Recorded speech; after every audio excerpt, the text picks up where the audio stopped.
این سرکوب و این توحش نظام با این انگیزه است که به فکر خودشون در شما مردم ترس و تردید ایجاد بکنه.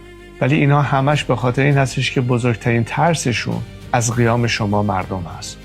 حالا چه با کشتن یک جوان یا زندانی کردن دیگری، برای هیچ کدوم ما تازگی نداره، متاسفانه ادامه داره.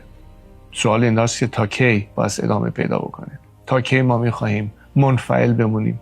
تا کی میخواهیم با همدیگر همدست نشیم؟ تا کی میخواهیم به امیدی که به تدریج اوضاع تغییر پیدا بکنه 4 دهه وقت تلف کرده باشیم و بیش از 3 نسل این وسط سوخته باشن؟ نشریه جروزالم پست امروز یکشنبه 9 آذر 2584 برابر با 30 نوامبر 2025 در گزارشی ویژه به کارزار آزادی بیتا پرداخت و با اشاره به ربایش بیتا شفیعی دختر 19 ساله ایرانی ابراز امیدواری کرد که او به سرنوشت مهسا امینی دچار نشود.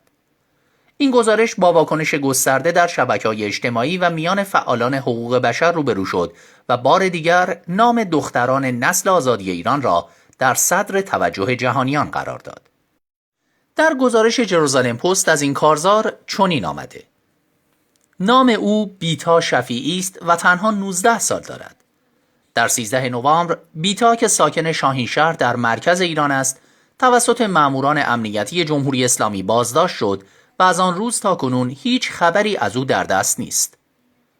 او پس از انتشار ویدئویی در حمایت از شاهزاده رضا پهلوی همراه با مادرش که پیشتر نیز بازداشت شده بود توسط نیروهای امنیتی دستگیر شد. از آن زمان هر دو ناپدید شدند و هیچ اطلاعی